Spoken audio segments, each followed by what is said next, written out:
College football apostles. It's your boy George Wrighster with my main man Ralph Amsden, and we got to give you guys a little bit of update the way you guys understand who Ralph is. But we got a lot to talk about today.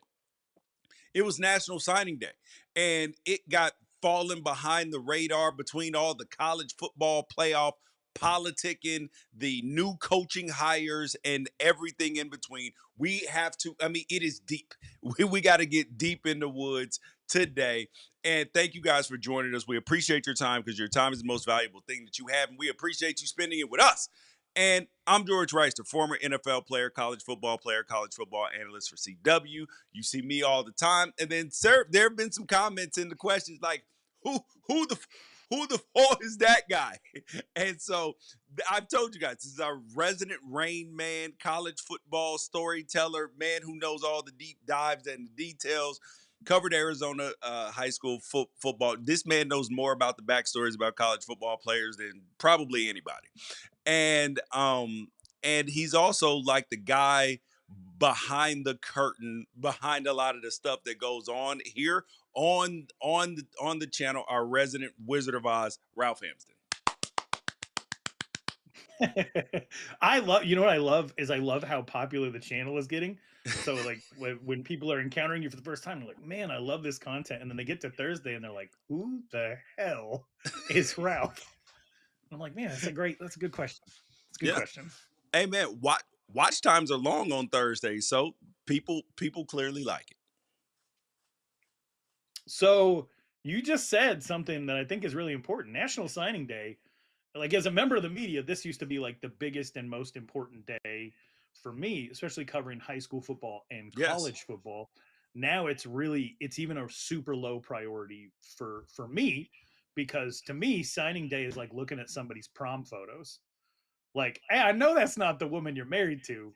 Like, I get that that was an important day for you, but it seems like some life events have happened since then. And we got signing days all over the country. And it really feels like, you know, if you're going to go to somebody's signing day, you're going to their first wedding, knowing that it's their first wedding. Mm. People end up on 2 to 3 teams. So it's more just a celebration of the fact that you're getting to that level than it is that you're going to spend, you know, 3 to 5 years at a specific institution with a specific coach. We already know 85 to 90% of these players aren't going to have their position coach for, you know, more than 3 years of their Yeah. college career. So I am curious for you though. It's been a minute. I don't know if you can dust off the old memory, but what was your 26 years. National Signing Day experience like?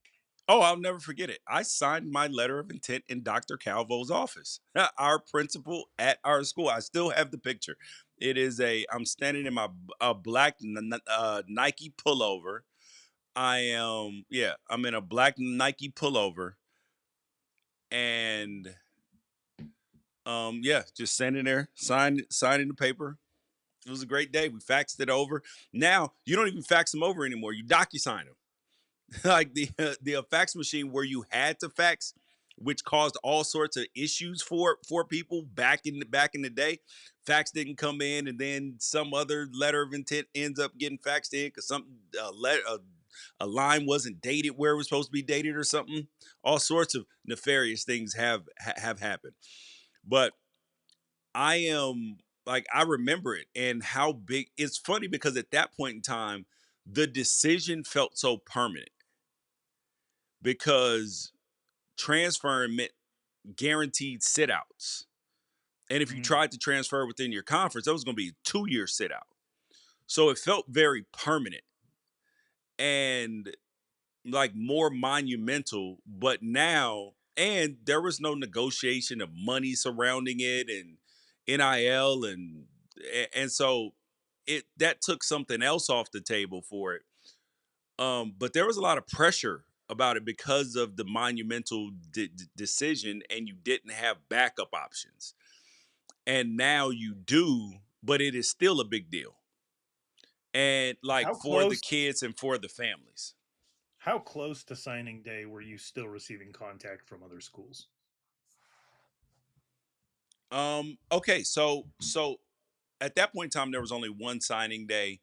It was in the first Wednesday in February. So it was like February 2nd, first, second, or something like that, my year. And I took my Oregon visit the week before, like 3 days before signing day. I got back from my Oregon visit. And the week before, actually 2 weeks before, I was at UCLA because I refused to miss a basketball game to go on official visits. So, and UCLA was like, oh, we can't promise we're going to have a scholarship for you if you leave, if you don't commit here. I was like, all right. I got plenty of options. And then literally within 5 minutes of me getting in my house from the Oregon visit, UC phone call, UCLA. Hey, yo, we still want you. You coming? I was like, I thought you didn't have a scholarship for me. They were like, we got it. We just wanted you to commit. I was talking to teams, Arizona. I was out on Florida State at that point in time, but Wisconsin, um, yeah, those were really my last. Was UCLA, Wisconsin, Arizona, and Oregon. What was it like to have to tell Dick Tomey or his staff no? Like what was that feeling like as a recruit? That was hard because I love Dick Tomey. Oh, I wanted to play for Dick Tomey. I just knew he was gonna get fired. So I was like, I don't know how long term that this is gonna work. I like the man, but he came and come sat on your floor with the cowboy boots, took them off, and he was just a good human, man. Well, or at least it felt like that way. And I don't know any different. So that was my opinion of him. So so it was hard, but I was just, but I felt very sure about my decision when it came to Oregon. So I never felt like I made a bad decision. I remember telling Marcellus Wiley, because he went to Columbia, he was like, he feels real good about I went to Columbia. I went to Columbia. I was like, yeah, bro, I could have went to Stanford. He was like, bro, no way that you could have went to Stanford and chose to go to Oregon. I showed him the letters. He was like, what? You chose? I was like, yes, I wasn't a Tyrone Willingham guy. Like it was like oil and water for me and him. So no, I didn't go to school there. He was like, I can't believe that you made that decision. I was like, um, okay, whatever. And we're no regrets. There's no regrets. No regrets. Oregon's been good to you. It's hard for me to imagine you being a Tucson man. I got Tempe written on my chest right now, but I do know how beloved Dick Tomey is. Brent And it's Brennan so is funny actually how like, much Arizona people like Jason Shear hate me now. yeah, they're territorials. The Territorial Cup is named after everything about both fan bases. But I do want to move on to this because the number one recruit, and it feels like this got swallowed up in the headlines of all the coaching changes and everything else like that. Number one recruit in the country, Jared Curtis. He lives and plays in Nashville. Vanderbilt is on a generational, like literal generational run right now, He's and number there one have on been all Rivals, these right? rumors. I believe so. Yeah, Okay. I believe so.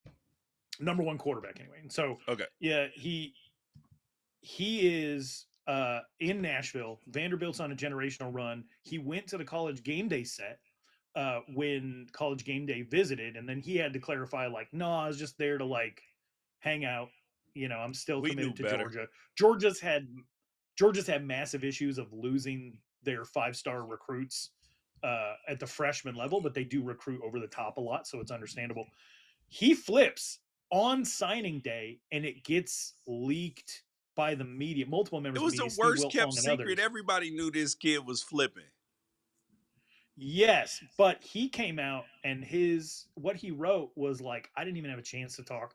He's like, I haven't talked to anybody. I haven't talked to Vanderbilt. I haven't talked to Georgia. And he's like, my day kind of got ruined. Where are you kind of at with that? Number one, do we feel bad for the kid? Do you feel like the media overstepped or maybe did something wrong? And just knowing your own personal circle, who can you trust? Nobody. Maybe You not your can't tell. principal, You your can't. It's your friends. It's their friends who tell people. It's not. It's usually not media members as much. Even though sometimes, because I do think that Hayes Fawcett has a conflict of interest right now because he's an edit guy. He makes a lot of edits for people, but now he's got to turn into a college football insider because he's got connections to a lot of kids. 'Cause he makes their edits for their commitments and all of that stuff. And now, like, can you trust that he won't tell Adam Gorney or whoever else that, like, hey, yo, like a flip's getting ready to happen. So, and because their part of their job is breaking news and being first. So I think it creates a conflict of interest there. So I wouldn't tell Hayes right now. And I mean, and I think he does a great job at what he does, but I wouldn't tell him. But other people's friends tell them, or coaches tell them, and stuff like that. They're like, oh yeah, we do have a contract signed with this guy, and blah blah blah. So yeah, it's very interesting. Yeah, I will say is I worked as a Rivals affiliate website for over a decade. I have friends, a lot of friends at On Three, and I have a lot of friends at 247 and former colleagues and stuff like that. There is an industry animosity toward Hayes Fawcett, and if you don't know who he Why? does those like well, because for the longest time, what was the industry? It was recruiting insiders being able to put information and nuggets up on message boards to drive subscribership and drive your own personal value in the industry. Okay. And then Hayes Fawcett comes along, and the trend became that if you're a high level recruit, you want a Hayes Fawcett edit. And so this kid, this literal child, when Yes. he started, um, totally wiped out and made dinosaurs of those people in this industry. And they have all had to either, pivot, or the transfer portal honestly saved a lot of these people's jobs because, Hayes Fawcett does some stuff with that, but there's a lot more moving parts to keep track of. But if at the end of the day you can put all this time in visiting a recruit, and I'm talking about as a media member, visiting this recruit, going to their games, meeting their parents, Yep. developing a relationship with their high school coach, you put in hundreds of hours of work on any given kid, especially if they're high level, to be able to be in an Adam Schefter newsbreaker role when the time comes. And one kid who's good with Adobe totally erases all of that effort. Now that has nothing to do with Hayes Fawcett. I think it's bad ass that he like created this niche for himself. I think it's uniquely American and super fun, but there is a large level of animosity in the industry to what he did, and now he works for On Three. And Yeah. so he's on the same team as a lot of these guys, but you have a guy like Steve Wiltfong who's also at On Three breaking this news. Then you have the number one recruit being like, "Man, and maybe it's better that Georgia found out before he had an opportunity to call them up and break their hearts. Who knows how he feels about it 5 to 10 years down the road or whatever. But it is interesting, and you really can't talk to anybody because I'll ask my Yes. son who's on football team with guys who are going to Notre Dame and Virginia and other places, and I'll be like, hey, what's your friend thinking? Yep. And he'll be like, yeah, they're talking to this school, this school, and this school. And then I could, if I wanted to, I'm not like this, but I could Yeah. shoot a text to whoever runs the affiliate site for University of Virginia or Irish Illustrated or whatever. I know he'll get over it, but I'm just wondering kind of whose side you're Oh, on. Is oh, this just a oh, lesson you have to learn as a teenager? I keep so much stuff, as you know, Ralph, very very private, because I don't think it's right to do that to kids. I don't think it's right to ruin their moment, um because they are like it's their moment, and stealing it from them is like, I don't like it. I don't like it when the people, when they switch their picks and they're doing like a hat ceremony or something. I don't like that either. Yeah, it's frustrating. Yeah, I think it gets cringe later on in life, but at the when you're a kid and it's young and exciting and dangerous and fun to you, you're not considering everybody else involved. You're just trying to make your friends laugh, and I do appreciate. Just it reminds me of Yeah. being young and dumb. So let's get into these coaching hires, Yes. because there have been a lot. There have been a lot of introductions. There have been a lot of fan reactions, and unfortunately, one hire in particular took the oxygen out of the room for literally everyone. So I want to make sure that we touch on each of these to give them the attention they deserve. Yes. But we do have to start with the oxygen stealer, Lane Kiffin himself. Outside of all of the antics, and we'll get into those in a minute, I want to hear all your thoughts on that. Was this the right hire? No. No. This was a terribly bad hire in terms of the risk is so incredibly high. Is so incredibly high because on one hand, you're paying the dude $13 million and you got to pay him like his buyout is insanity. Over 80% of like so you're on the hook for over $70 million right now. 75. And that is a lot of damn money for a coach who only has one conference championship in his whole career, a coach who tries to duck the smoke. Oh, I don't want to play in the SEC championship. And this is, mind you, he's a really good play caller. He did some things at Ole Miss that were really nice, but he finds a way to blow things up around him. And he sat there and lied. Oh, I don't know how much I'm making. Uh, yes, you do. We all know how much you're making. So how do you not know? Because you're on Twitter all the damn time. So there's no way that you don't even show up in your own algorithm. Because you Liar. muted his name. Yes. No way. Um, He looks for his name. exactly. So that was the first lie. Oh, and then the coach, I didn't find out until the other day that until Sunday that I wouldn't be able to coach in the playoff. You're a damn lie. Everybody else knew that too. And the AD came out and refuted it too. So we're gonna believe the guy who's lied about these other. The team wanted me to coach. There, multiple players have come out. Nah, that ain't the truth. AD said, nah, that ain't accurate either.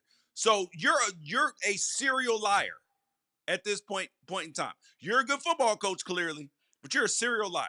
But that's not even it because he won't win a national championship at LSU because he hasn't learned these lessons. He runs from hard, and Kirby Smart told us you run from hard, you get more hard. But that's not even the issue. The right answer for them, because he's going to win games at LSU. He's going to. Like, there's no dispute. He's going to win at least 9 games a year, probably.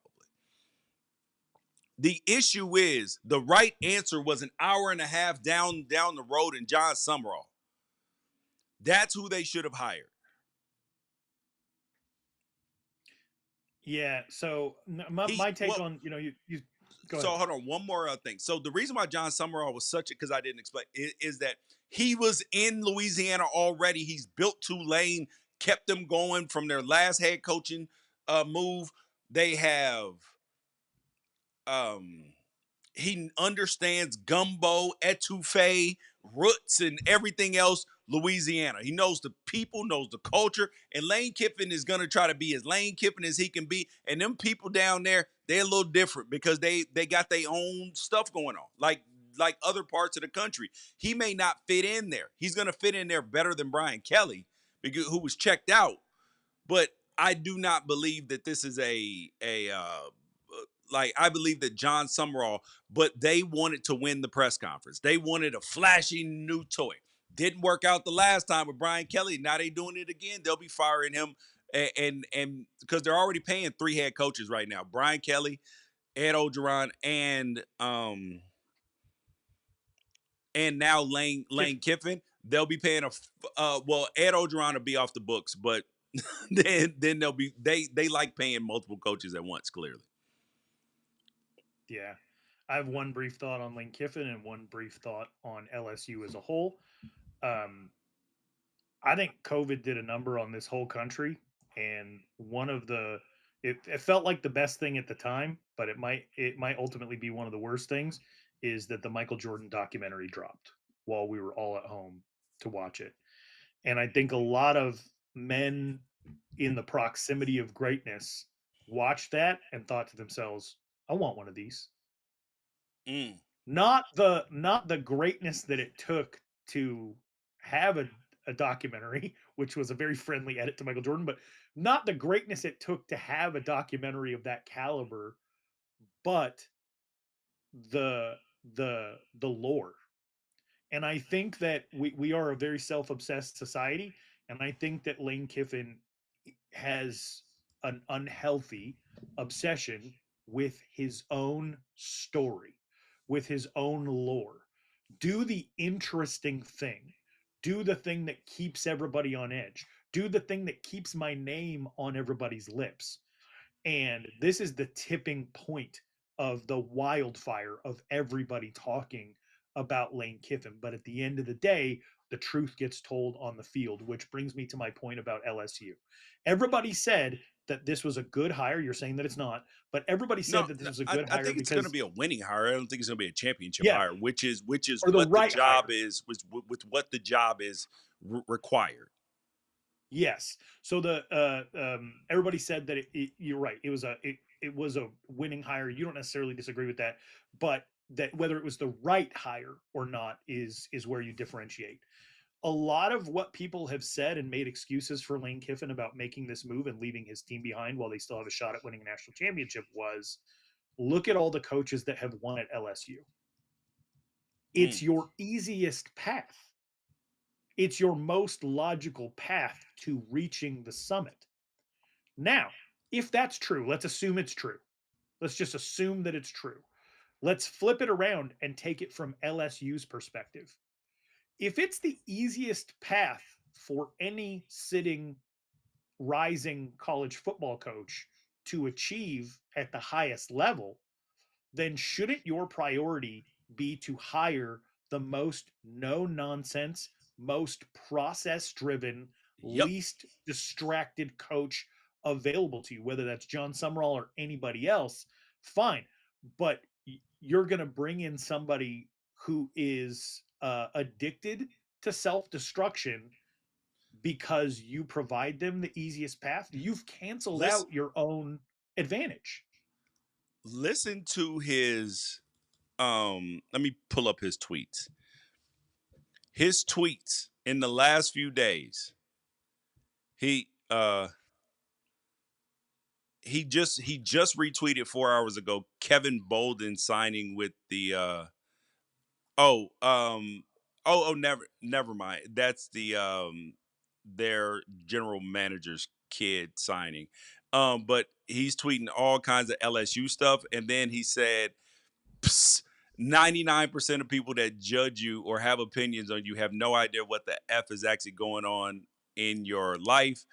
And then he's just been trolling, uh, you know, talking about James Franklin is talking, and he retweeted his thing talking about LSU having the number one recruit. It's just been trolling all over the place ever since he got there.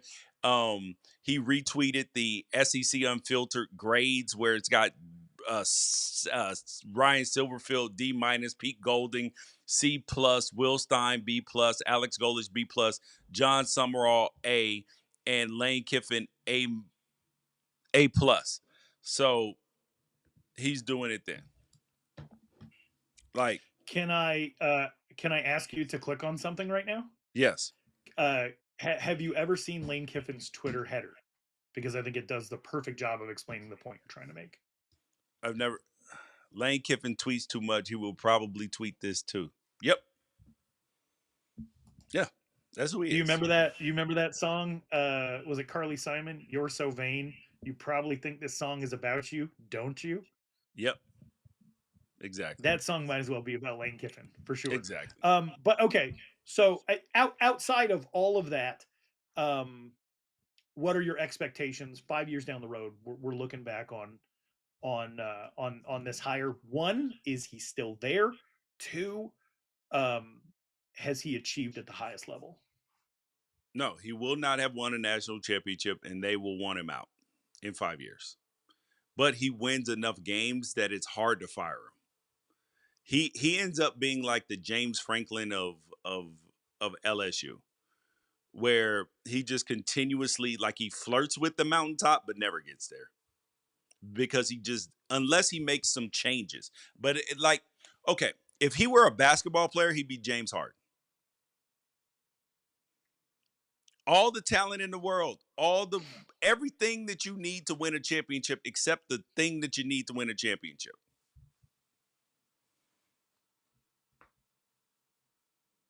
Go Devils. This always becomes an attack on James Harden, no matter what. Like, if George Wrighster had a barber shop, that's when the conversation would end every single day. A giant argument, everybody having a good time talking about sports, and then George steers it into James Harden hate. I don't hate James Harden as a person. He's not a winning player. Oh my I'm sorry, gosh. he's not a championship player because he definitely is a winning player. He's a Hall of Famer, all of those things. Like, I don't discount the man's career achievements, but I've been saying it for over a decade. How long have you known me, and how long have I been saying that James Harden will never win a championship? I might have been the first thing you ever said to me. it would probably be the last. If we have a chance to know each other our whole lives, and I go before you and you show up to my deathbed, I expect that to be you just to lean over, I and told whisper into you my James ear. Harden would never win. Oh, yep, that's what it's going to be. All right, so let's move on to the next hire. I actually have a similar opinion to you about LSU about this hire, but Auburn goes with Alex Golesh, who had a great run at USF, has an incredible personal story. He's 41, he's our age. He is from Mother Russia, even Drago, and he didn't play, which Lane Kiffin did, but he wasn't somebody who was a high level football player. He just got into coaching, worked his absolute ass off in the Big Ten, which I find makes this hiring Yeah. even more interesting. Had experience, I think, under Matt Campbell, was around Brock Purdy, and then went to UCF, followed Josh Heupel to Tennessee, finally got his opportunity to run a program at USF, and now he's the head coach of the Auburn Tigers. George, did they get this one right? Yes. Yes, I love this hire. I love Alex Golesh because he's a grinder and he's hungry. And he's not going to be like he's a like, you know how some coaches are 5-star coaches where they're like used to all the flashy toys and all of that stuff. Mm-hmm. Do you see who his quarterback was at USF? He developed a kid that wasn't a great passer and just found a way to get him to make plays to win. Like, he's just gonna find a way to win. It's not gonna be pretty at first, and he's not gonna go after the kids just because of their recruiting rankings. He's got some Kurt Signetti in him in that it's about the production and the dog in the fight. Obviously, talent matters, but he feels like he'll find more dogs. Yeah, and that Like, wasn't his and guys quarterback. that can play early that are underranked. Like there are 3-star guys that are development people, right? And then there are 4-star people that are underranked even in the 4-star ranks. And then of course it's Auburn. He'll get an occasional 5-star and stuff like that, but it's going to be him finding that 3-star, 4-star guy that is completely underranked, and he's like, "Oh yeah, yeah, yeah, but you got all the things that you need to play football Yeah, and Byron Brown was though." not his Yes. quarterback. I think that's a really important thing to note because he played high school football out here by me in North Carolina. He went to USF. They had a coaching change, and Alex Golesh came in, and he was like, "Best man wins." Yep. And that best man wins, that grinder mentality that he kind of personifies, is what some of these SEC teams with pedigree are sorely lacking. And so I think he's going to have an appreciation for people who work the hardest and do the most because that's been who he is. And I think that's who Auburn should be. You finish your season every year playing in the Iron Bowl. There is no more uh there's no word more deserving of the connotation of like forged in toughness than iron. And that's really your goal, is to get on Alabama's level and to eventually surpass them and do it with consistency. And so this could be a really good hire. I also don't like you felt about the LSU hire. I felt like John Sumrall should have been their number one target, but I feel that way about a lot of schools. Yes. And so it's not a bad consolation prize, but I'm with you. I think this is going to change things for Auburn based on what they've been about in years past. Which one of them was about the power of a system. One of them was about the power of kind of personality and recruiting, and now we're on like the power of hard work. Yeah. You know, and if that doesn't work, we might have to move on to the power of friendship. We'll see. Next up, on this list of college football coaching hires, we actually have to get to the man that we keep referring to. University of Florida hired John Sumrall. He was the head coach at Troy in Alabama. He was the head coach at Tulane in Louisiana. Yet it's Florida that grabs him. And the Florida fans just got done with a coach that they pulled out of G5 from the state of Louisiana. Did Florida nail this hire, or should they be worried that it's going to be more of the same? Oh my God. The idea that this dude is Billy Napier is insanity to me. Billy Napier's biggest crime is that Billy Napier was in the because anybody who talks about Billy Napier talks about he's a good man, good human, all of this stuff. Billy Napier's ego ruined his situation in Florida. His ego did. He refused to, and from people I've talked to inside the program, at the this year he was so disengaged with the defense and the total team in general. He was so focused on being the offensive coordinator. And it's two separate jobs. You don't win championships with coordinators as head coach. It hasn't happened. It's two separate. It is too much with the media obligations, the all of this stuff. The offensive coordinator got to be game planning while you're glad handing the boosters. You don't have time to. It's you can't. You are doing two things half-ass. And I appreciate the dude. You know what I mean? Like that he's trying to do a good job and go out his way, but his way was the wrong way. And now he's the James Madison head coach, or at least is expected to be. I hope he figures out because he can probably do it at the G5, G6 level. But he needs to just be able to he needs to like that's where his growth point is. Let it go. I know that you were an OC and that's your bag. You are a head coach now. If you can't handle not doing it, then either stay in the G6 or be prepared to fail again. What do you think he's going to be able to do differently? At James Madison? No, I mean, what do you think that John Sumrall is going to be Oh, able to do oh, differently because at because Florida on he's a not practical trying to level? do he's not trying to do two jobs. He's trying to be the head coach. Florida is a tough place to win at, despite having great fans. They show up at the Swamp. Everything. It's a culture place.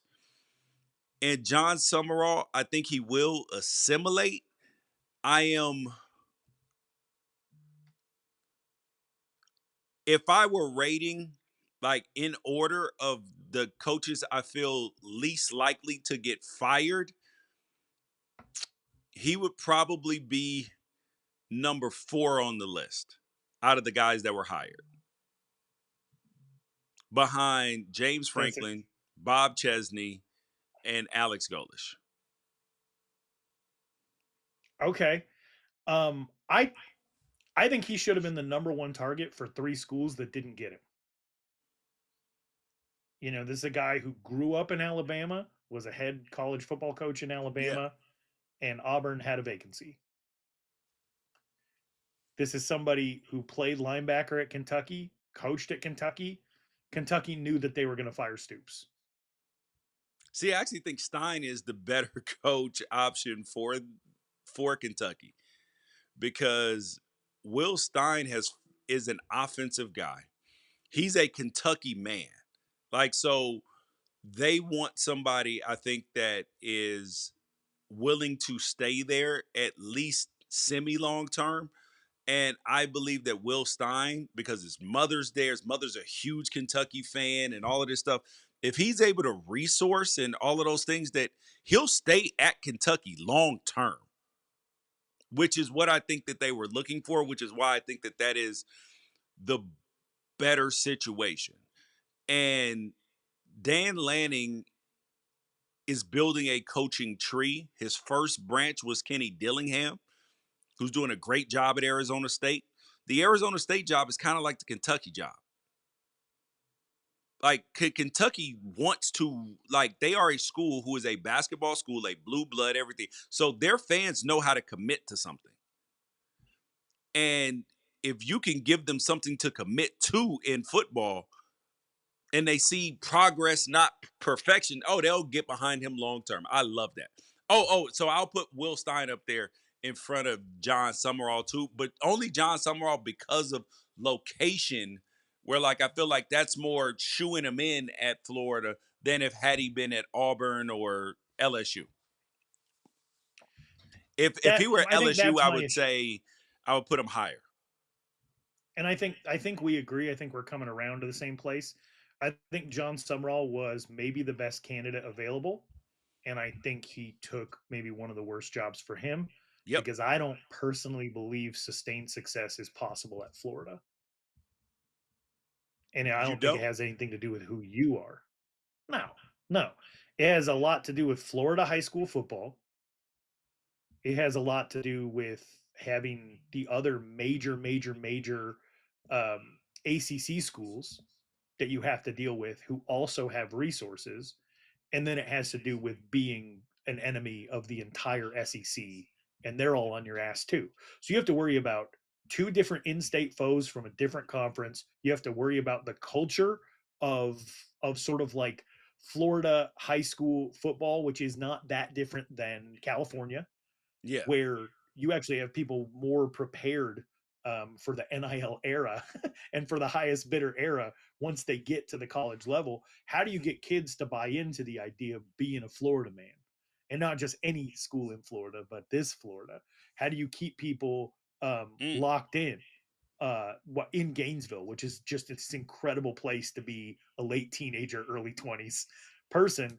And how do you deal with the fact that you're in a resource cold war with every other school in the SEC?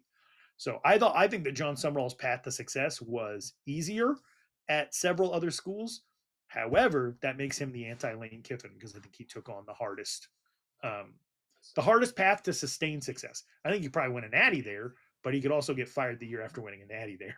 So Yes. that's why I bring that up. Next up, we have one of the more interesting hires, and I cannot wait for your take on this. Should Pete Golding have gotten the permanent stamp as Ole Miss's head coach? I'm good with that. I'm good with that because it's the permanent head coach, but it's also very temporary. You see what I'm saying? Mm-hmm. Like, you have to reward people who stayed. You know what I mean? Like people who and give them an opportunity, because there's been talk about Pete Golding and potential head coaching searches and all of that stuff. They like him. He's in the building. They were going to keep the recruiting class together. They weren't going to get kicked out of the college football playoff. They got a shot. Like I think that this was the right move, but I think Pete and everybody else understands this is my shot. Like and it's not the same shot that Lane Kiffin has at LSU. It's not the same shot that Alex Golesh has at Auburn. This is my shot, and I got to figure it out.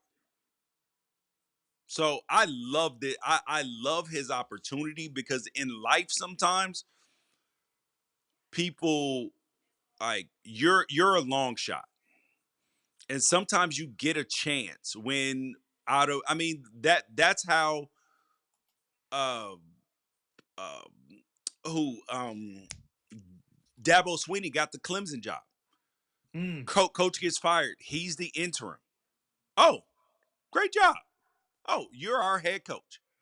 Short leash. Oh, damn. You're winning. You're doing things. You're our guy. So that's the thing I love is sometimes in life you get your shot. Look at Brock Purdy with the 49ers. Mr. Irrelevant. Injury, shot. Oh, damn. Now you're our guy. I mean, they want to punt him out of the way for for for Mac Jones now, but when you get your shot, you got to shoot it and you got to make it. It's kind of like those Pat McAfee kicks, and you're not a kicker, but you get to kick for $1 million. That's what Pete Golden is getting right now. But he does have a soccer background. You see what I'm saying? Yeah. Like Yes. he's not completely incompetent. He's got a soccer background and not a so he's a football guy. Like he kicks balls, but he's not a field goal kicker. So now he's got to show that he can make a kick through the uprights. I think the one thing that's getting lost about Pete Golding that no one is really talking about because he's a footnote in the Lane Kiffin story is that this man was running the defense at University of Texas San Antonio and made it a top 10 defense, and Lane Kiffin and Nick Saban came calling. Yes. To a man who was running the defense at University of Texas. That means he know what he's doing. And he survived that ride-ish out at Alabama for 5 years. He outlasted Lane. He helped run some of the best defenses in America for the hardest man to work for in America. And then you saw what he did with last year's Ole Miss defense. A big part of that was Walter Nolan. You can't get around the fact that Walter Nolan is by himself a force. Yeah, and Ndamukong Suh level game changer. Not as good, but like has that level of impact. But this is not going to be the hardest transition of Pete Golding's coaching life. He was forged at Alabama. People always get respect for being part of that Alabama coaching tree. And I'm just curious as to why Pete Golding isn't getting that same respect. Let's move to because he puts a pencil in his cap. He doesn't look head coachy enough. Hey, I actually kind of support that as somebody who rooted for Herm Edwards' coach team, and he had a golf pencil, and he'd write something down every time they threw an interception. What was he writing? Could have been his dinner order. We don't know. But you brought up Kentucky already. We'll finish with the last SEC hire. Are you number one, are you worried at all that this is going to affect Oregon?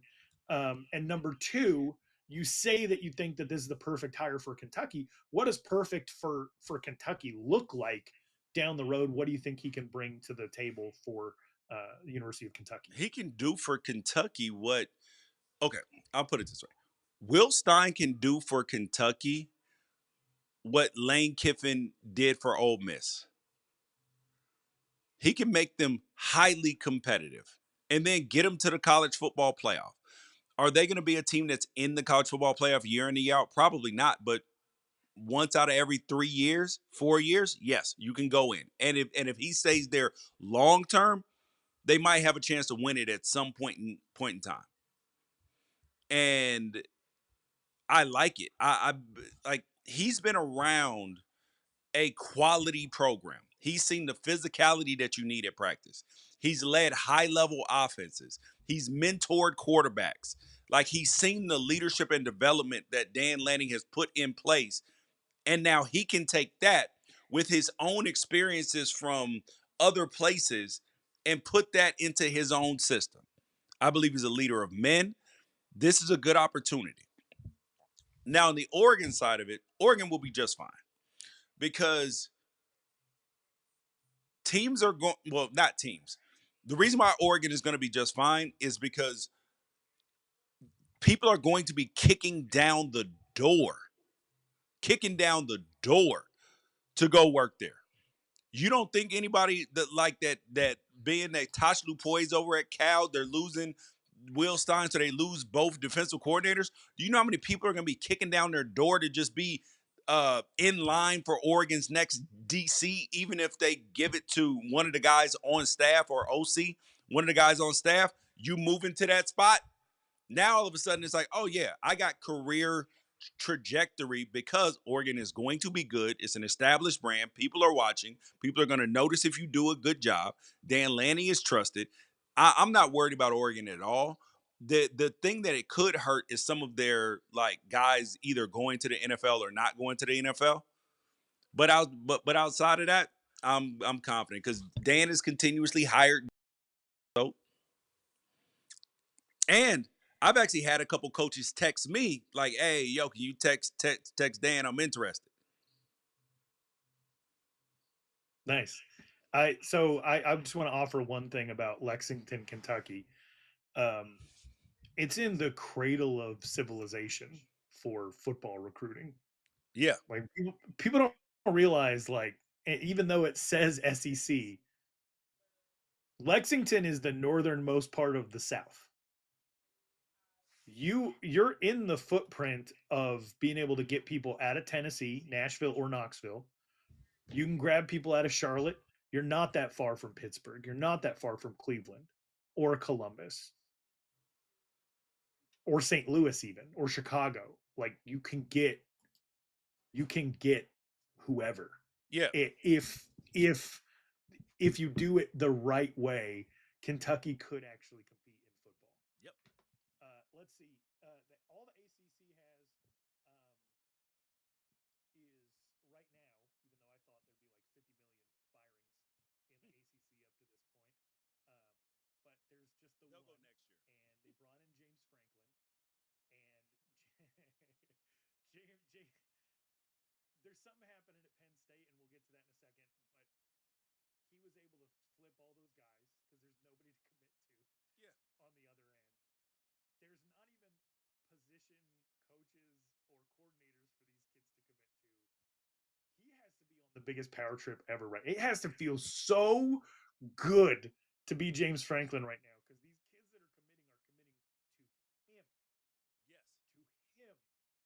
Like Well, he has to be on the absolute biggest power trip in a good way right now. I would love to know what it's like to be James well, Franklin. hopefully he's taking it from a humbling perspective because you heard his thing where he said, How? Listen, I got people to. I called coaches and support staff and was like, yo, I need you at my house tomorrow. I don't know what role you're going to play. I don't know how much I can pay you, but I need you to come with me." And he was like, they all said yes. So yes, that can go to your head, but if you take it as like a humbling, like yes, I got these people. Now I gotta go deliver. And it was very easy to poach Penn State kids when they don't have a coach. I don't give it as much like because they were like, I either go play for the guy that I committed to at Virginia Tech, or I don't know what the hell's going on. If that were my kid, he'd be at Virginia Tech because Uh, your coach is part your advocate. So when you don't recruit a kid, and I've seen this with my own kid, no matter how talented that you are, if a coach didn't recruit you, sometimes he's not your advocate. I I guess what I want to say though is because I want to believe that yeah he's taking this as a challenge and he's gonna operate in humility, having known that he's been fired because that can humble a lot of people. But I look at the quarterback that committed to Virginia Tech, and you and I talked about this through text. There's a quarterback named Troy Hun who was committed to Penn State and decommitted, Yeah. obviously because of the firing. And then he tweeted out that he, was going to be making his decision, public college decision. And on the graphic was, come to my commitment ceremony. I'm going to be choosing between Penn State and Virginia Tech. And the conspiracy theorist in me has to believe that that was a setup. They're like, we pull the knife out, we put it back in, we twist. We pull the knife out, we put it back in, we twist. Now watch the quarterback that you were excited about having, being committed to you, put your logo on the graphic when we all know he's not coming. Yes. Why didn't he Dude, just announce Virginia Tech? That feels like because he's been that's not a doing kid's idea. yes, and this is no different than the James Franklin crumble cookies thing, where they got crumble cookies at their national signing day because the head of crumble cookies is the one who made a lot of this happen. So I think it's a good hire. I think it's a really good hire. I just wonder how long you can get by on spite. oh, In you my can get personal by for a experience, very long time if you're a good football coach. You can get by with I mean, Tom Brady made a whole career off spite. So if you do it right and you do your job, yeah, it's good. hey, some people hate for free, Yep, and they're the exactly. Michael Jordan of hating, and they don't get any credit. So you can definitely you can definitely go a really long time, and ooh, that transitions us into, if you are the athletic director of Penn State right now, assuming that you get to keep your job through the end of the week, what do, George? Because they got nobody as the time as when we're Hire recording Fran this. Brown Yeah, like you should have done weeks ago. Hire Fran Brown. Now I do. So I've said that either one of a couple things is going on in this situation. Either number one, Pat Kraft is completely incompetent and needs to be fired, which is, I'm not sure if that's the answer, but that's one of the possibilities. You fired James Franklin like 54 days ago, and you don't even have a head coach. Like, what were you doing? Okay, so if you were actually doing a good job, now all of a sudden it brings in the second question. On the Ringer podcast with Bill Simmons, Todd McShay said that he believed that that he had heard that Jimmy Sexton who's college football's most powerful agent. He controls probably like 80-90% of all the top coaches. That they were upset. Well, that Jimmy Sexton was upset, not that James Franklin got fired, but how he got fired. And now he's punishing Penn State, leading them on to get other people new contracts, only to be like, nope, gotcha, bit. and um and and if you're Pat, ugh. and if this is true, right? Penn State only has two options. They can either double down and be like, F you, Jimmy Sexton. We're not giving you all of this power. We're going to do our own thing. Somebody will want to coach Penn State. But you've already lost a recruiting class. So, because you only signed two kids. So because yes, there are some kids left, but they're not all going to go to your school, because there's very few. I mean, like out of the top 500 kids, Ralph, how many of them are unsigned right now? 30. Yeah, very few. So you're and some of them are just not signing for whatever reason, and they weren't even considering Penn State. And you're not going to hire a big enough name to get them to consider Penn State. So you've basically lost an entire recruiting class. Then people are like, the transfer portal. Because you didn't get a recruiting class and sentiment is down, you're going to lose more players to the portal than you initially were. And then now you're going to be fighting for players in the portal, and now you're going to have to play an NIL game that you don't want to do. We've seen how that's worked out for Florida State, trying to just transfer portal everybody in. Dion over at Colorado, it ain't working.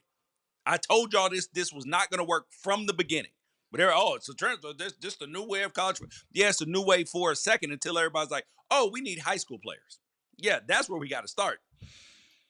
So and then the third option for Penn State is, and this would be the most diabolical option and would be good for them if it works out that way, is that they got a magic rabbit in the hat in a coach, maybe Kalen DeBoer, who's coaching on Friday and Saturday. That's the only thing that we got.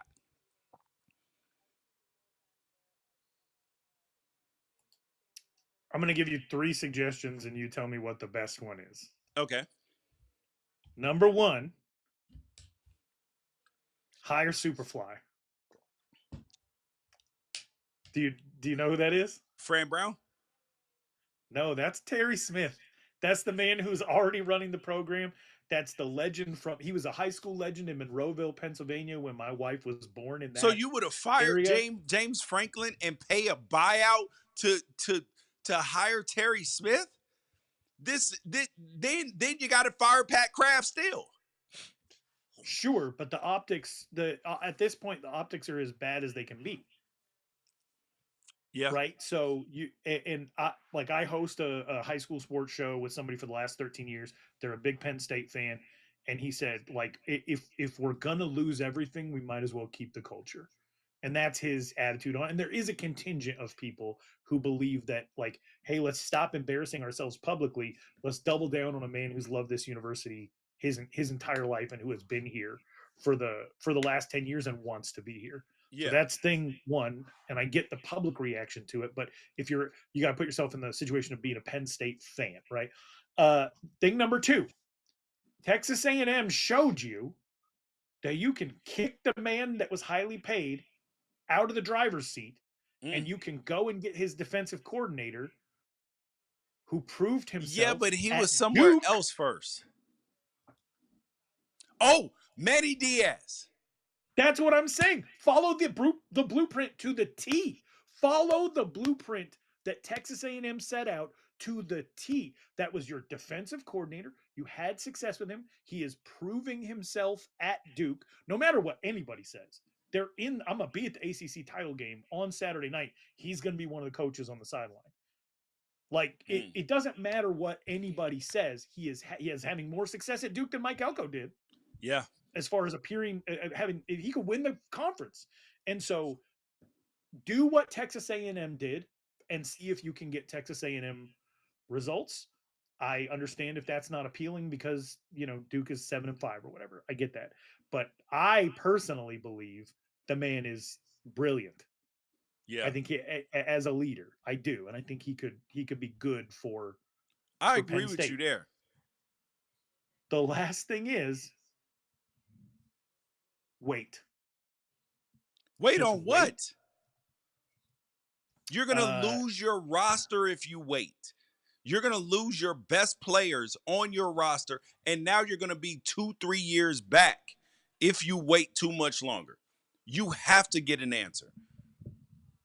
You have to hire somebody, even if it's Terry Smith.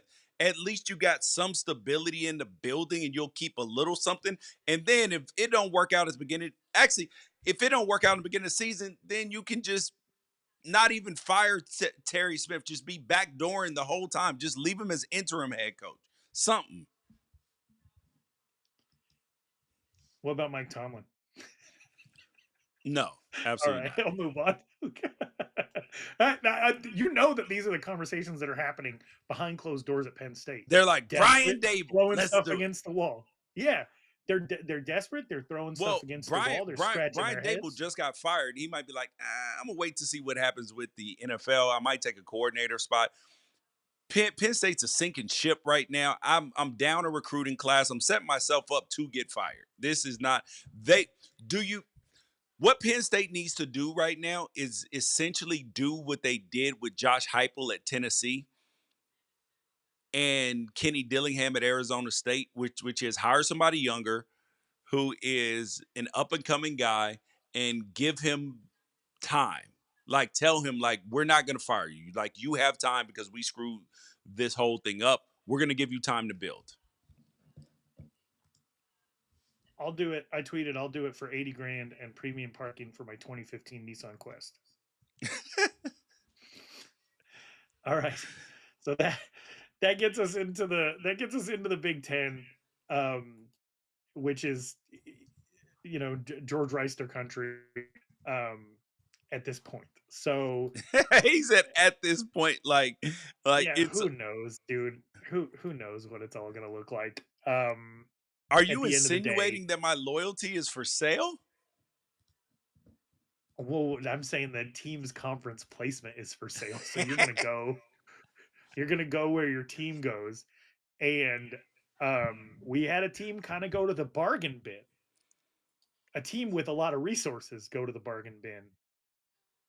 And I'm curious as to what your thoughts are about it. Michigan State cuts bait with Jonathan Smith and they go and get Pat Fitzgerald, who has a long, long, long, long, long, long history of making Northwestern competitive and nasty and physical, but they Mm-hmm. weren't winning. Maybe he could have in the portal era, but we don't know because he got let go. Now he gets to take over Michigan State, and this is a program that's been rife with scandal Yep. and has not had their footing in the portal era. It feels like a boring hire, but boring in the Big Ten, they go hand in hand. So, what do you think about this? I love Michigan State hiring Pat Fitzgerald. First of all, Jonathan Smith got a raw deal there. Boosters weren't behind the hire. They had scandals and stuff coming down that he didn't know about.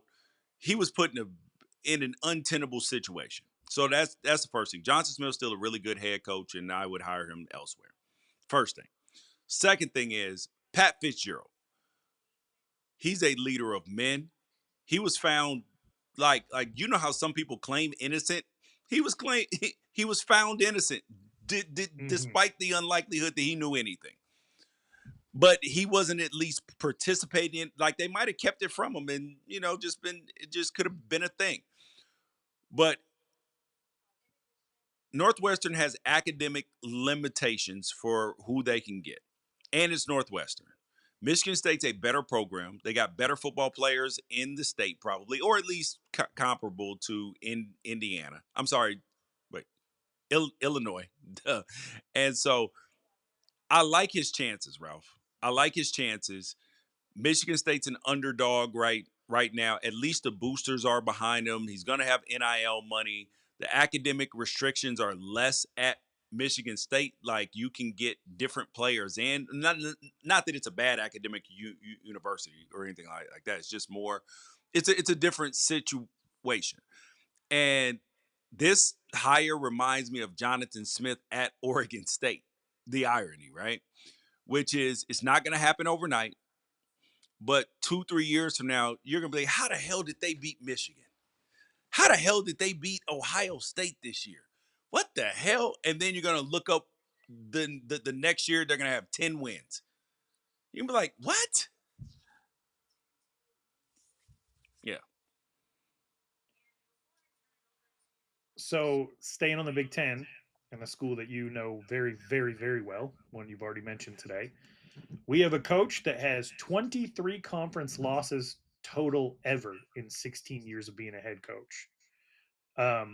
A man who coached Catholic League football to great success, took over James Madison. Best hire Um, of the cycle, kept, buddy.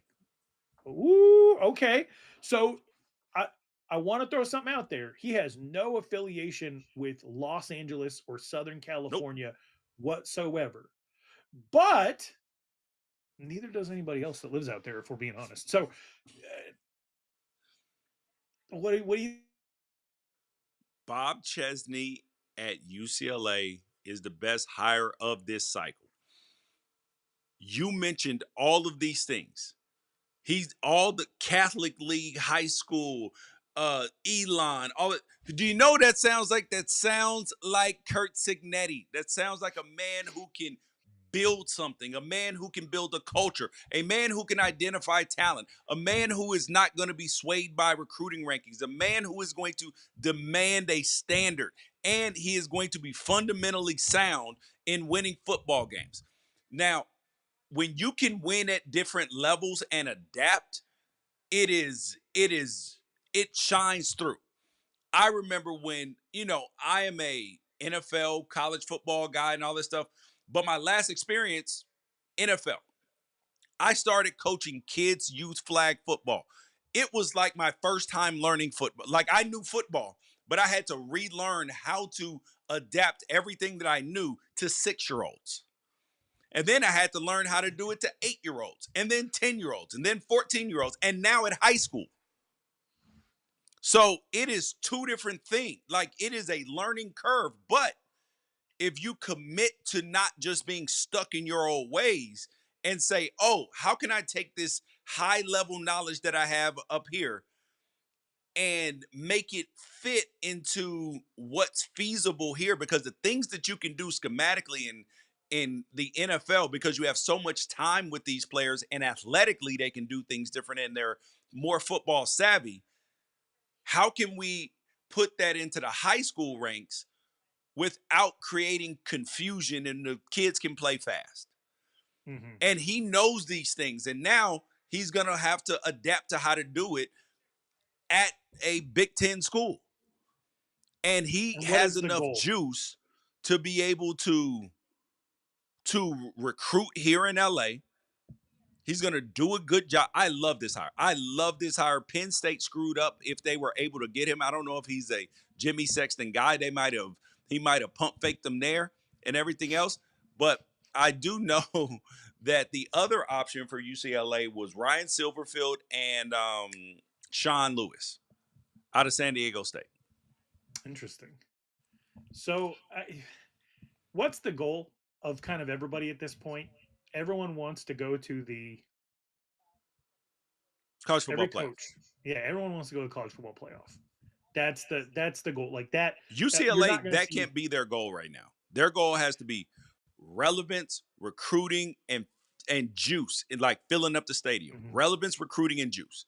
Those three things you got to get fixed. Like those are day one problems. Soon as Yeah. you get those problems fixed, now you can worry about the college football playoff. But what level of college football did not have a playoff? It's just this one. Yes. That's it. Like the highest level is the only level that didn't have a college football playoff. I bring that up to tell you this, George. Bob Chesney has been to whatever his version of the college football playoff was 7 times. 7. He did it, I think, 4 times at D2 and 3 times at FCS. He has taken his teams to their version of the college football playoff 7 times in 16 years. And Yes. he almost did it again this year. Yes. And if I am UCLA, I am wrapping my arms around this man and saying, "You are one of us now. We love you. Come on, do it." Yep. Oh, and on a side note, Whoa. Do what? like build this together. Oh, okay. On a side note, Tim Skipper, UCLA's Mm. interim head coach, is now the head coach at Cal Poly, FCS school in the Big Sky. Love it. I'm glad he got a Hate it. shot out of this. I hate it. You know what I wanted for him. For him to get the UCLA job. No, I wanted him to be the new college football version of the Expendables. Oh, Like, where did you where where fire? he just interims all over the place. Oh yeah. Yeah. Did you fire your coach mid-season? Like, I got a crew ready. Yeah. like in the movie Armageddon. Like, we Yeah. gotta go find all the guys, get them together for one last job. Yeah. Okay, so I mean, Arkansas. This is I've been waiting to get to this one because Arkansas fans are pissed, and I could not disagree more. How do you feel about Arkansas hiring Ryan Silverfield? Arkansas got lucky that they got Ryan Silverfield. I know they don't feel like that they got lucky. He beat you this year, first of all, with Brendan Lewis as his quarterback. He got Brendan Lewis to do something that Brendan Lewis has never done. He had like 70 transfers this year, and there's an interview with him on the channel. So you guys make sure that you guys go check that out as well. He's a winner. Now you might, oh well, he hasn't won the American and this. There's a different set of circumstances. He's putting players in the NFL. They are competitive every single year. He's getting recruits. Memphis was supposed to be a Big 12 team. They should be in the Big 12 right now.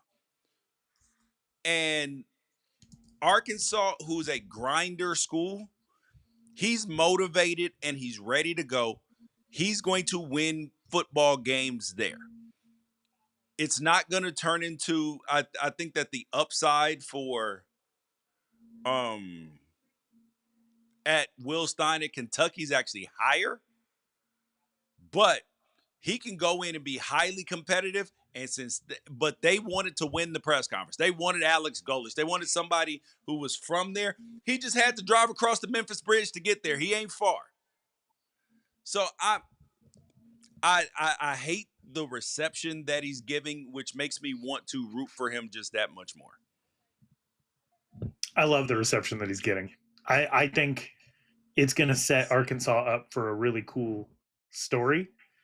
I love it. I love the doubt, and I think it's going to be fuel, and I think it's going to cause that bond to be that much stronger eventually when they do have success. I want to address a couple of the really specific criticisms that have been made of Ryan Silverfield.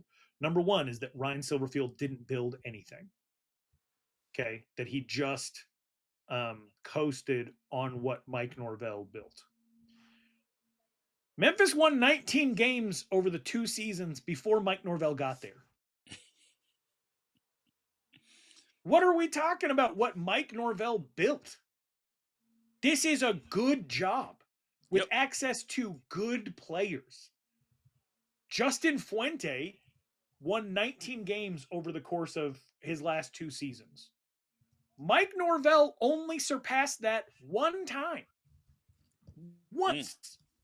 And that was in 2018 and 2019 when he combined for an 8-6 season and a 12-2 season, which means he had 20 wins over the course of 2 years, but he also had 8 losses. Justin Fuente, over that 19-win span, had 6. Okay, so let's say, okay, well, Ryan Silverfield, all he did was just manage what Mike Norvell built. Ryan Silverfield's first 10-win season, and remember, Mike Norvell took everyone with him to Florida State. My favorite Ryan Silverfield fact, and we talked about it on this show, if you look at the staff at Memphis in 2016 when Mike Norvell left Arizona State and he took a bunch of staff with him, Ryan Silverfield is the only surviving member of that staff. Yep. You can't be capitalizing on what somebody else built when you're the only one left. Exactly. He won 8 games that next year, then 6, 7, 10, 11. So it wasn't an accident. And then this year, 8-4.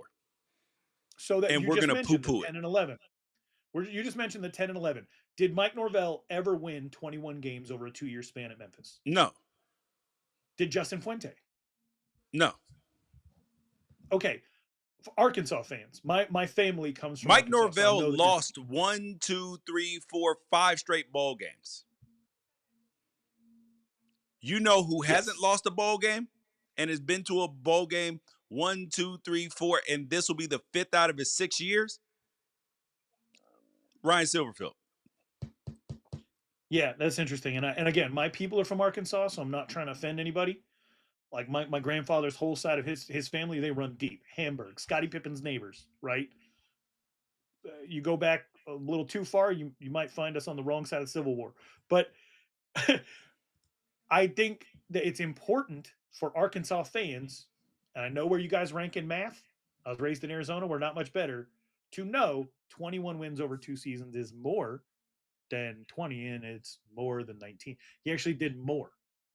He did more than Mike Norvell. And it's been years since Norvell was there, and there's no surviving members of that coaching staff, and there have not been for years. This was a very good hire. Memphis is not the North Dakota State of their conference. They were not good before they got on this run of the 3 coaches they had. And I know that's your city, George. I'm not trying to insult Memphis, but Memphis was a joke before Justin Fuente got there. Yep. It should be commended if you can keep up a standard that somebody else set, but he didn't just keep it up, he exceeded it, and he beat your ass. So I'm not asking you to love him. I'm asking you to remember that you didn't when he proves you wrong. Yep. I love you. I love it. I know, and we'll finish with the most boring hire of all time, Tavita Pritchard to Stanford. Honestly, I don't even have anything to say about it. I don't even know what this means, to be honest with you. Like Yeah. I hope it works out. Stanford's clearly improving. I like Elijah Brown as their quarterback. He's doing a good job now. Andrew Luck's learning on the job, but he seems like he's figuring it out. So we'll see. I think that this is probably a quality hire um, like, because Andrew Luck doesn't do, you know, irrational things. It doesn't feel like this was carefully thought out. Man who wants to be there for a while. Hopefully, it works out. He took 1 year to do the most obvious thing. Hey, well, he needed somebody to get in there in an emergency, and then Andrew Luck got the head job. He didn't know what he was doing, so he needed an adult in the room. He needed somebody that he trusted. His former head coach Frank Wright, who knew he didn't know college football as well because he had been in the NFL for so long, and he was like, "Just don't let the house burn down, and let me figure it out." Which is exactly what smart people do. They're not trying to hire somebody and spend all this money and all this stuff because he didn't want to waste resources while he's learning. I think that this is prudence at its best. Speaking of prudence, percent chance that 10 years from now, Tavita Pritchard is the only one of these coaches that is still at the destination where they got hired in 2025. That he's the only one in 10 years. The only one in 10 years. I think he's the most likely because of the way Stanford does things. Yeah, I'm going to give it like But a 15% chance. dude, if or like, let's shorten it because a lot can happen in that amount of time. 7 years from now, give me a coach who is still at the destination that they were hired at in 2025. Golesh.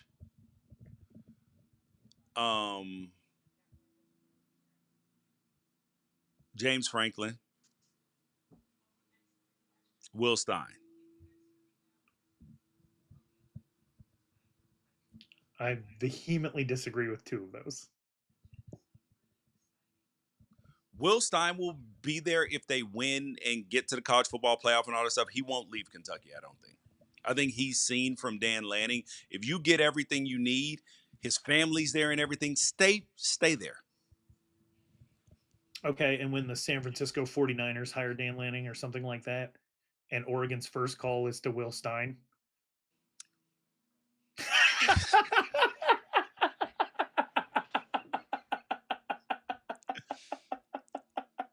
I think Dan's kids will be out of high school in 7 years, so that's possible. Damn. That face was incredible. And the minute that a premier job comes open, if Virginia Tech has gotten to 10, 11 wins, what do you think's going to happen? James Franklin's a loyalty guy. Hmm. If he's able to win Vandy. big there, it depends on the resources and how big he's able to win. I think he wants to stick it to Penn State like big time. And he'll be, as long as they resource him well and he can recruit and all that stuff, I think he'll stay. I want He's to not believe like that a any of these dudes will. move around, bounce around guy. Yeah. I want to believe that any of these dudes will, and I really want to believe it for Eric Morris at Oklahoma State, but I don't know, dude. There's too much happened. You go back 5 years, and some of these dudes were coaching in the Catholic League or whatever, Bob Chesney. So a lot can happen over a short amount of time. So I do want to get to something that got sort of under your skin before we get to game previews and picks. Diego Pavia. Diego Pavia, the bad boy of college football, reached out to the 47th/45th president of the United States to ask him to sign an executive order for a 16-team playoff. I think it's hilarious. It's just funny to me. I don't. But you didn't like it, and I want to give you the floor to. I hated it until I found out that they tried to get a game with Texas. They tried to get a game with Utah. They tried to get a game with like 3 other teams, and they wouldn't play them because they're just like, we want in. We want to prove our worth. Like that comes from Clark Lee and Diego Pavia. Will play you in the parking lot, fam. and I love it. I love that. So how much I was out on the begging for President Trump to get involved, and it probably had more to do with Texas and Sark doing all this incessant whining and begging, Mm. that then Pavia doing it felt like maybe want to punt him to the sun. But then I found out, they're really with that anytime, any place smoking. Everybody else wasn't. So now I'm like, oh, okay, I'm back in on you as the most obnoxious player in college football. However, you back it up, and I love people who are audacious and have audacity. The things he said in the preseason, he backed up. They're 10-2. The Vanderbilt would never be this without his level of irrational belief. And I love it. They would have never gotten Jared Curtis to flip without his irrational belief. And I love it. And I'm thankful for it. And that's why he's got to be part of this Heisman conversation. He just has to. Okay, so I asked you about that to spring a trap on you, George. Um, we've been knowing each other for 6 or 7 years, and one of our oldest arguments has to do with one man who was like, "I'll fight you anywhere, anytime," and another man who's like, "You need to meet all my conditions." And to me, Steve Sarkisian is "you need to meet all my conditions" guy, and Clark Lee and Vanderbilt and Diego Pavia are like, "I'll fight you anywhere, anytime." Yes. And so I just want to know if your mind has changed about Floyd Mayweather and Manny Pacquiao.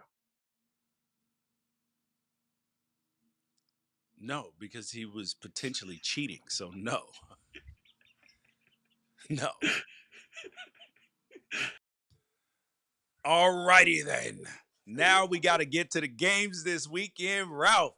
Woo! We did not get the chaos that I expected last week in the college football games. So let's try again, because the committee has already set itself up in case there is chaos, because now they have insulated Alabama from any loss to in case BYU beats Texas Tech. So now Alabama's insulated because Notre Dame's on the ass end. So now imagine this. I believe, Ralph, the committee wants BYU to win. Do you know why? Please, please, please educate me. What has been their biggest problem this whole, like the thing that people have banged on them for this whole time? Who should be in Notre the Dame, playoff? Miami, Notre Dame, Miami head to head, not Mm-hmm. reflecting how they sort the playoff. If BYU gets in, who does that push out? Both? Notre Dame. So now, if Notre Dame's not in the playoff, who cares about the Notre Dame uh, ranking?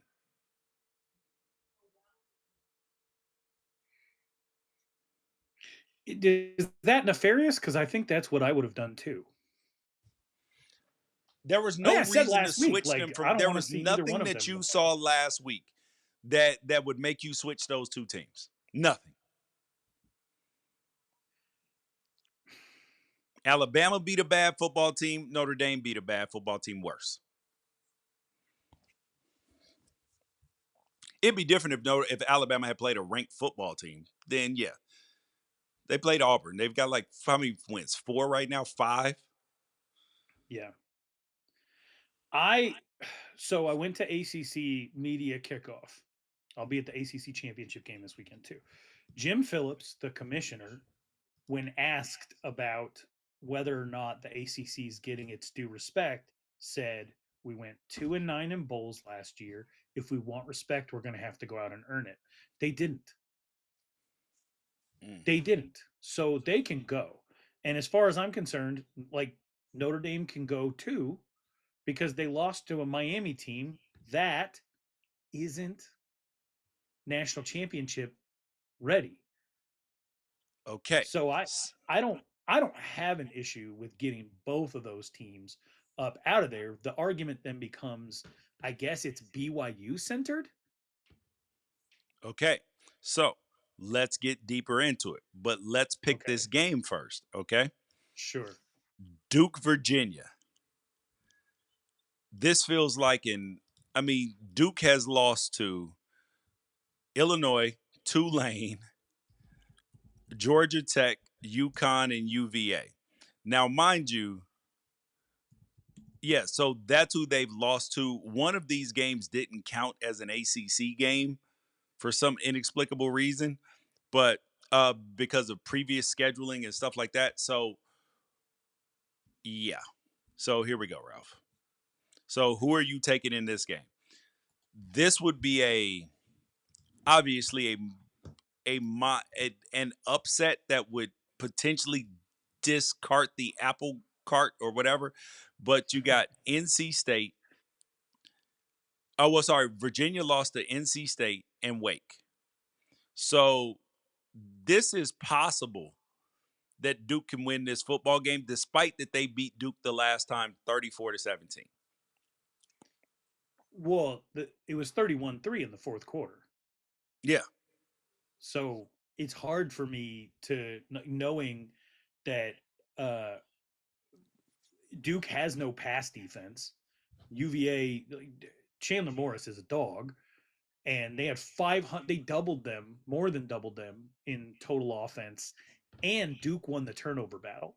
This was an ass beating. I like Duke. I like Manny Diaz. The NIL spend for Virginia was, if you have any arguments over what NIL can do for you, look at Virginia. Like they invested Mm. and it won them an ACC championship if they beat Duke. I don't think Duke hangs in there. That was the one game this year where Duke didn't belong on the field. In every other game, they actually played tough, and I think some of their G5 stuff was on the road.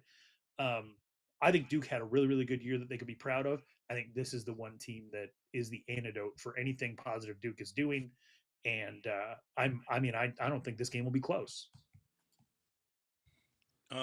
Oof. So I agree with you, Ralph, with everything. Nothing that we have seen leads us to believe that Duke will win this football game. However, because this was 2 games ago, that was 3 weeks ago, okay? Mm-hmm. Because Virginia had a game in between. But they did beat North Carolina 32-25. Do you know what the alarming part about Duke beating North Carolina 32-25 is? What? That North Carolina actually is good on defense? Well, that and the fact that North Carolina scored 25 points. That's problematic. That's a great point. That is actually problematic Yeah. because North Carolina has only scored over 25 points against Richmond, Syracuse, where they scored 27, and Syracuse has maybe the worst defense in college football, and Duke. That's it. That is it, Ralph. They've only scored over 20. They've only scored 20 or more points against Charlotte, which they scored 20. Charlotte is one. I think they finished what, 1-11. Richmond, no talent competition there. They scored 20 against Stanford, who has one of the worst defenses in the country too. Oh wait, no. Excuse me. Stanford has one of the worst offenses. Their defense is actually pretty good, comparatively. Um, they scored 27 against Syracuse. This ain't good, Ralph. That ain't good that you gave up 25 to that team. It's not.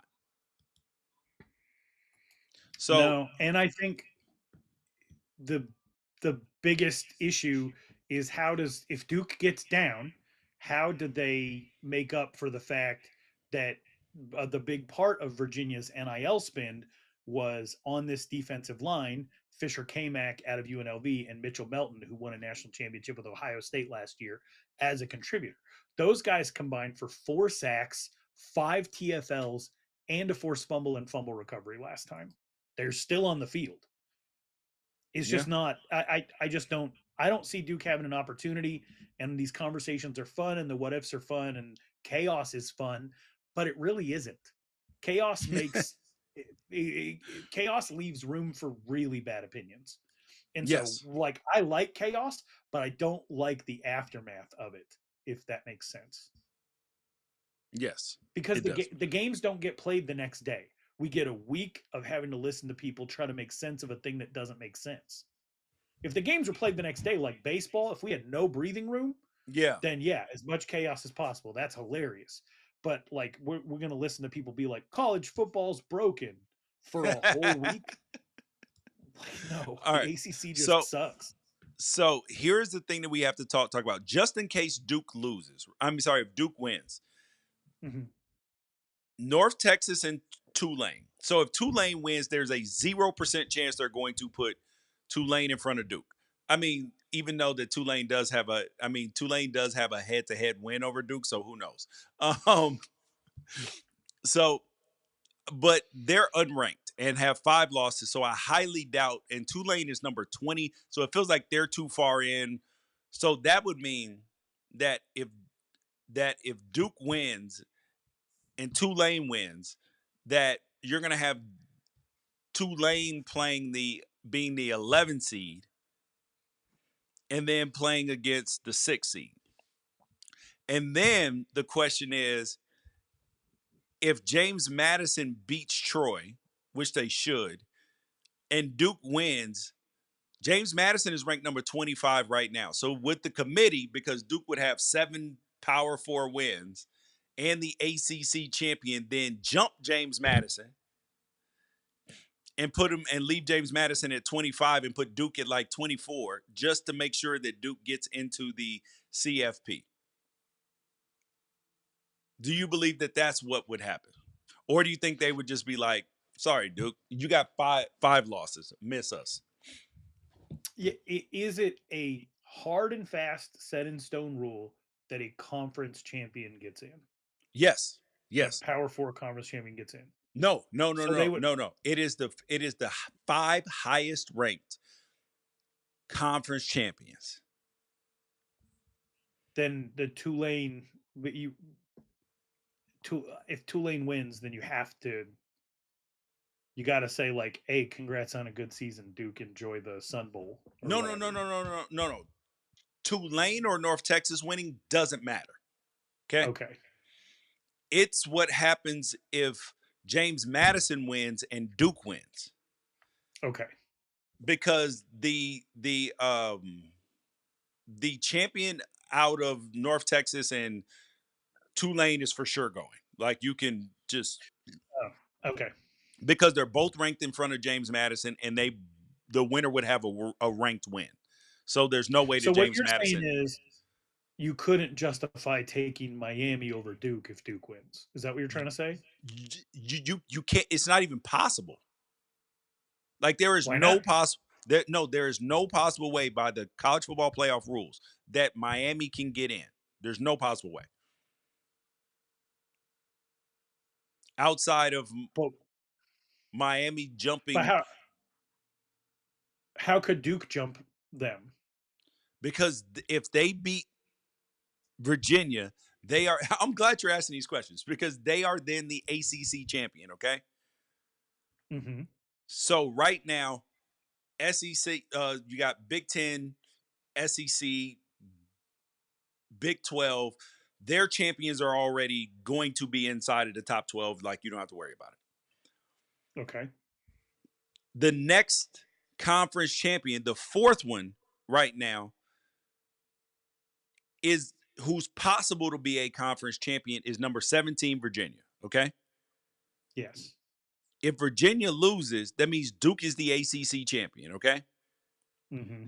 But the American champion, Tulane or North Texas, is for sure going to be ranked in front of Duke. Okay. Yeah. That's 4. James Madison is in the Sun Belt. So they could be your 5th. So Duke would have to be in front of James Madison to get into the college football playoff. Okay. And that is a human element decision. Yes. And we can't just give the number 5 ranked team a bye No. for fun, for funsies. Well, I mean, I guess take Duke if Tulane's already going. I So you're guess you gonna take Duke. put them. So you're gonna rank them in front of James Madison. You had them in front of James Madison last week. Is a 5-loss team getting a ranked win over the 17 team justification to do that? Yeah, but do I think that their justifications for anything have made any sense? No. The thing that I would love to change about the first of all, I would like to do away with the week to week talking about it anyway. But Hunter Yurchek should not ever have a microphone. Even if he's just sharing what other people are saying in that room, Yeah. we should make this like the papal conclave or whatever. We don't get to know. We just get to know that they made a decision, No, and no, we no, don't no. I get. think we need to do it like the ACC Review Center. Well, then yeah. But well, I'm for that. If we're gonna be, at least put let us watch. Let us Yes. watch the whole thing so we actually know who to be mad at, and let also the public be able to vote on who's in the who's in the committee, and people run for it like in a democracy, like congressional representatives. So you have You to think I make your could win a case. seat?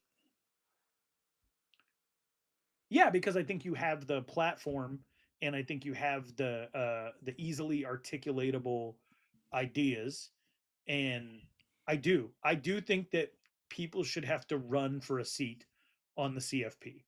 Ooh. I think you should have to run for a seat on the CFP, and then it should be broadcast like C-SPAN broadcast these boring ass congressional hearings. You should get a camera in the room, and the people that ran for it. If you want to run for re-election, it's going to be based on whether or not you were, you know, and it's who votes. Who votes then becomes the conundrum, and I think it should be the media and possibly former players. I think we Yeah. should get the representatives of the school up out of here Yes. because they have other stuff they should be doing. There's a lot of focus on football when you got like volleyball happening at the exact same time and their Yes. ads are all there. We've had multiple people have to drop out, and so get people who actually talk about this stuff, debate this stuff, people in the media, have them run for it, have the ads vote on the people who are going to be in place, Ooh, and then yes. And have the yeah. ADs vote on. Yes, that is a great idea. I like that. I'm building that platform. That's a good idea. All right. Let's go to the You're next game. welcome. You can take credit for it too, because if it's bad, I'm not going to want to feel the brunt of the criticism. All right. The next game up is now. This is interesting. We spent that much time on the ACC game, but so we'll go quicker on these. We got the SEC championship, Ralph. We got the Georgia Bulldogs playing the number 2 seed, playing against the number 1 seed, the 9 ranked team, Alabama Crimson Tide. Alabama beat them last time in Athens. This is in the Mercedes-Benz Dome. Who wins? I am having a hard time getting 2023 Pac-12 championship out of my head. Where they I'm having beat a them? really Oh hard my time God, getting Oregon, Washington. Oh, it. Where we had a team that couldn't really run the ball that well, and it didn't matter because it was prepping for one game. And Kalen DeBoer can do a pretty damn good job of, all right, all our resources are dedicated into this one thing, and we're punching up. And, both of these are flawed teams. It gives me pause because Georgia is not the Georgia that won 2 national championships. They're still very, very, very good, but I can't get that out of my head. And I know that that's not sound analysis, but the 2023 Pac-12 championship in the Mercedes-Benz Dome reminds me of University of Washington in Allegiant Stadium in Las Vegas going and doing something that they already did once against a team that's probably favored above them with a very flawed offense, but a very good quarterback. So I got to rock with Alabama on this one, and I'm hoping it also provides a Ryan Williams kind of redemption story because he's, In the doghouse? I guess so. Feels Yeah. like it, doesn't it? Yeah. He's not on the injury report. So I'm going to triple down on a decision that I made at the beginning of the year that Alabama was going to miss the college football playoff. They're going to lose this game by 3 scores, 17 points. This is going to be a boat race. It's the only way they get out. Ooh, Only way because they of get out. They can't run the like, football. Jam Miller's out. Hill is yeah, their guy. Um, I think Georgia Kirby Smart is too good. He knows what they did wrong last time. mhm. Georgia's running the ball significantly better than they were at that point in time in the season. Ty Simpson has not been great versus good defenses. Key Auburn, and Auburn was terrible against the pass all season. And remember, I said they're going to be able to stop the run with a light box, and then they're going to be able to stop Alabama, and that's exactly what they did. He only threw for like 122 yards or something. If he does that against Georgia, it is going to be a boat race. So Georgia by 17. Yeah, I just Gunnar Stockton. I don't know who he is Yeah, at this point in the season. What he did to Texas is not something that I expected. What he did against Georgia Tech made no sense. And what I'm saying, he went 24 of 29 against Texas, 4 touchdowns, and against Georgia Tech, he went 11 of 21 for 70 yards and a pick. yeah. Who is he? And so I No, can't, you're right. You are right. I don't know. We either one of us could be. Well, I guess we could both be wrong. Georgia could eke it out, but yeah, we'll see. All right, BYU Texas Tech. Texas Tech won this game last time 29-7, and it felt like it was 50-3. It literally, I mean, it felt like they won by a million. So I don't see how this is different, but BYU getting Kalani Sataki back. Bear Bachmeyer is older, like he's no longer young freshman. He is old freshman now. He's seen more. He's seen 12 games of work. I think this game's closer. But Texas Tech's defense is just too tough. Unfortunately, BYU, you came a long way. Bad news is you got in front of Texas Tech. Hmm. I I want to give credit to BYU, their coaching staff, their entire Yeah, team. I think they maximized. They did better than I thought that they would do. I thought that for they'd sure. be not a start 8-0, end up 9-3. They're 11-1. Um, the one loss was to Texas Tech, and as you said, it didn't feel or look close at all. And there's not really a history of BYU getting a second shot at anybody, and so to know how they adjust um, is hard. It's hard to tell. Last year they went through a slump where they lost to Kansas and Arizona State back to back, and then they were able to turn around, beat Houston and Colorado. Um, but those were not necessarily great teams. They did Yeah. thump Colorado, but it was a very flawed, one-dimensional roster, and so I closer. I'll just say that. I'll say maybe a 11 to 14 point Texas Tech win. Um, I think it'll be closer. I will give BYU credit for the staff that they have. I believe is going to be able to adjust. I think the environment's going to be super electric. There will be a lot of blue there. Don't let anybody tell you otherwise. I know it's sold out because it's in Texas and that's where Texas Tech is. Yeah. Texas Tech about as close to where they're playing as BYU is. So there's going to be a lot of blue in that Yes. stadium. It's going to be a good time. I think they hang tight, but not a win.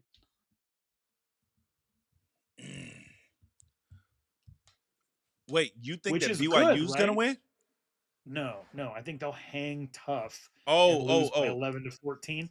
But that's good, right? Like that's good for at least for the committee. Maybe not for you. I think you're ambivalent. You don't care, but No. it is good for the committee if BYU loses.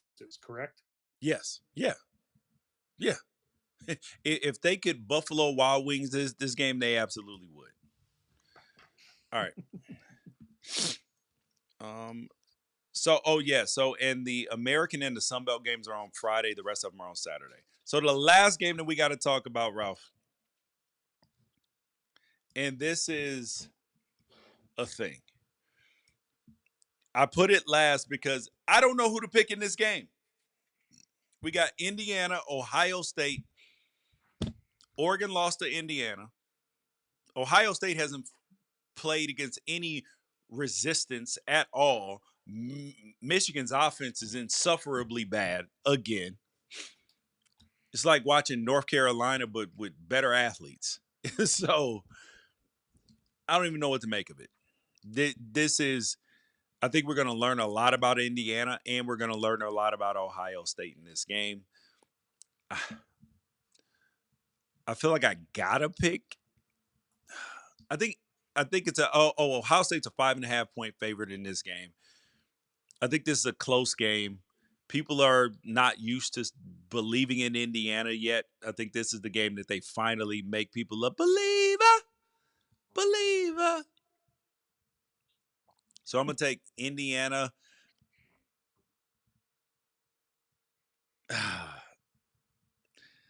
Damn, Ohio State's defense is so good. But I believe that Julian Sand is gonna get his first trouble in this game.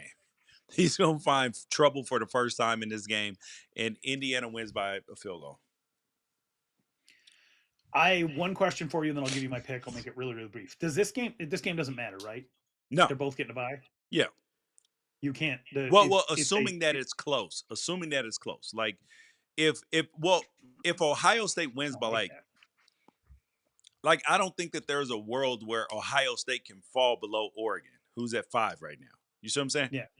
Mm-hmm. So yeah, so it's pretty safe to say that no matter what happens, that they're going to get a bye. Okay, give me Indiana. I don't. I think that we watched what Ohio State did last year, and I think that I think this game matters to Indiana a little more than it matters to Ohio State. Yeah, but if Ohio State wins this game and they're not really contested, they might be an all-time great team. But that's saying something. I love that you said team too, because it's not like they have electric individual performers who are going to be high level first round draft picks, but the way they play together is true. They will have held everybody kind of at arm's length all season long, and that's something that really only a couple of Alabama teams have ever done in my lifetime. Yep, you're very right. But you guys, though, that is the Pac-12. Yes. Damn it. Yes.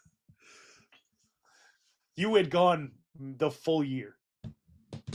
You had gone the full college football year of not calling this Pac-12 Apostles. You made it to the highest heights you could possibly make it before you slipped and fell.